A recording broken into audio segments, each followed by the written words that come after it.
The train rattled east from Hollywood in the spring of 1928.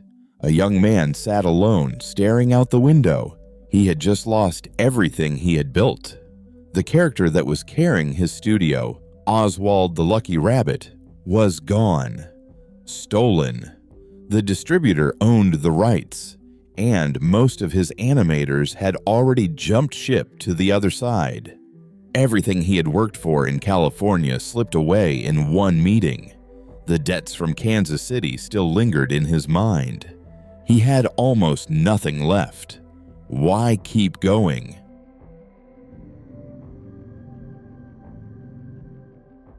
That man was Walt Disney. He had always wanted to make animated films that felt alive, that told stories people could feel. Drawing came naturally to him from early on, and he believed cartoons could be more than quick gags. They could move people. He kept trying, even when it cost him everything, because giving up never felt like an option. He just wanted to create something that lasted.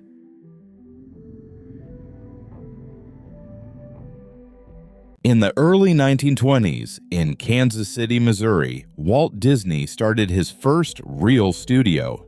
He called it Laugh-O-Gram. He hired a small team of young animators and poured everything into short, fairy tale cartoons mixed with live action. He thought he had a solid deal. A New York distributor promised good money for a series of films. Walt took advance payments and kept producing. He expanded the staff. He even started a longer project called Alice's Wonderland, but the distributor went bankrupt without paying most of what was owed. Just a small down payment came through. Suddenly, there was no money coming in. Rent went unpaid. Salaries stopped. Animators left one by one. Walt moved into the office to save on housing. He ate canned beans and whatever was cheap. In July 1923, Laugh-O-Gram filed for bankruptcy. He sold his camera to buy a train ticket west.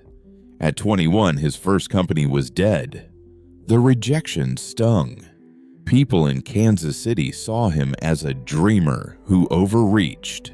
He arrived in California with almost nothing, wondering if animation was worth the pain.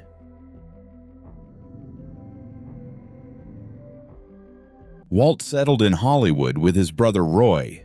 They started a small studio in their uncle's garage. Things improved slowly. They made Alice comedies, blending a real girl with cartoon worlds. Distributors bought them. Then, in 1927, they created Oswald the Lucky Rabbit for Universal. Oswald became popular fast. Theaters wanted more. Walt's team grew. He felt he was finally building something stable. In early 1928, Walt went to New York to negotiate a better deal. He asked for more money per short. The distributor, Charles Mintz, refused. Worse, Mintz revealed he owned the rights to Oswald, not Walt. Mintz had secretly signed most of Walt's animators to new contracts. He offered Walt a lower rate to stay on, but under Mintz's control. Walt walked away. He lost the character, the series, and most of his staff. On the train ride home, he felt isolated. His brother Roy was back in California, worried about finances. Few people understood why he refused to compromise. The betrayal hurt deeply. He had built Oswald from scratch, and now it was gone. The studio shrank again. Doubt grew heavier. Starting over felt exhausting.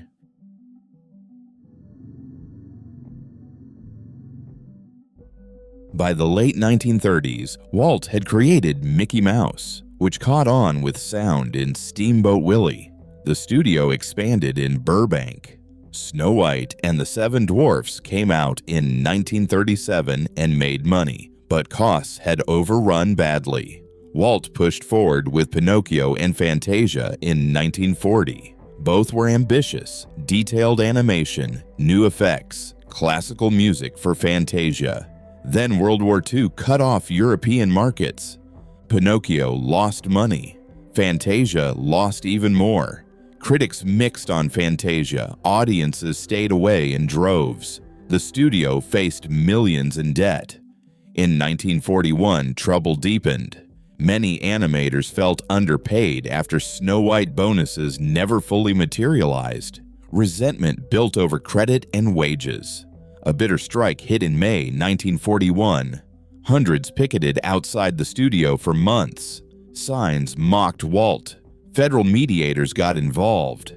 Walt felt betrayed by people he had hired and trained. He fired some leaders. The conflict dragged on. The studio halted. Nances worsened. Walt grew depressed, and he left for a goodwill trip to South America, partly to escape. Friends said he seemed broken. For the first time, continuing the dream felt pointless. The weight of repeated losses, bankruptcy, stolen characters, flops, division, made everything seem futile. He wondered if it was time to stop.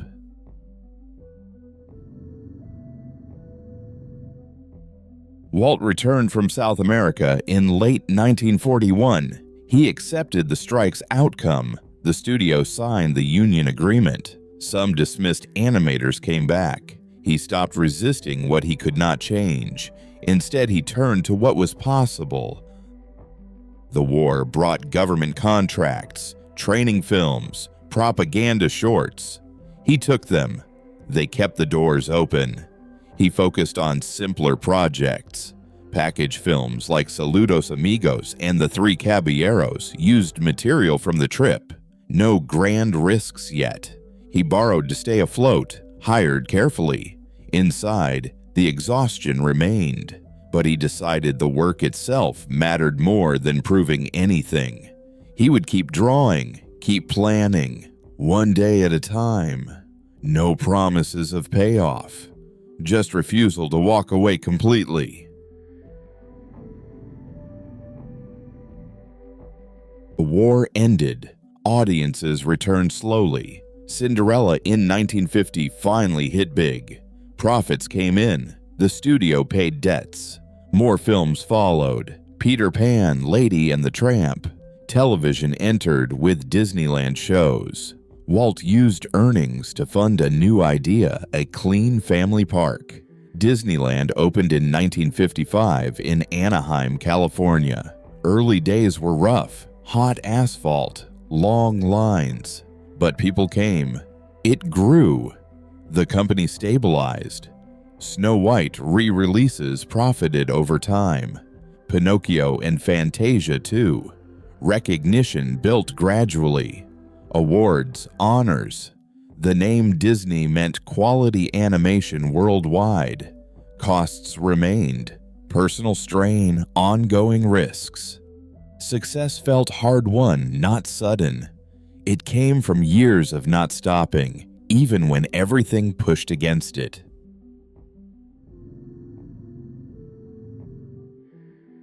Looking back at that train ride home without Oswald, the losses seem endless. The bankruptcies, the betrayals, the flops and strikes, yet Walt Disney kept going.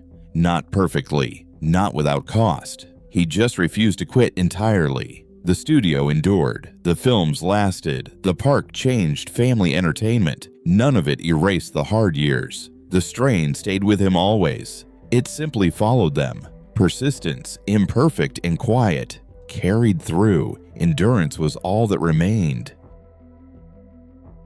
Subscribe to Tumble Torch for more such smoldering stories.